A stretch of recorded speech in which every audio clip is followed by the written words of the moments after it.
America అధ్యక్షుడు Donald Trump మరో సంచలన నిర్ణయం తీసుకున్నారు. అమెరికా విద్యాశాఖను మూసివేస్తూ నిర్ణయం తీసుకున్నారు. దీనికి సంబంధించిన ఎగ్జిక్యూటివ్ ఆర్డర్పై ఆయన సంతకం చేస్తారు.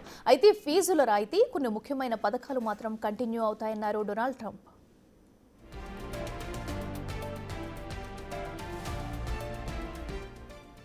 40 ఏళ్లుగా విద్యాశాఖను నిర్వహిస్తూ $1 బిలియన్ కొద్దీ నిధులు ఖర్చు చేస్తున్నా ఎలాంటి మార్పులు కనిపించడం లేదన్నారు. అందుకే ఈ నిర్ణయం తీసుకుంటున్నట్టు ట్రంప్ తెలిపారు. నిజానికి ట్రంప్ తొలిసారి అధ్యక్షుడు అయినప్పటి నుంచే విద్యాశాఖను తొలగించాలని ప్రయత్నించారు. కానీ అప్పుడు కాంగ్రెస్ విముఖత చూపించడంతో వెనక్కి తగ్గారు.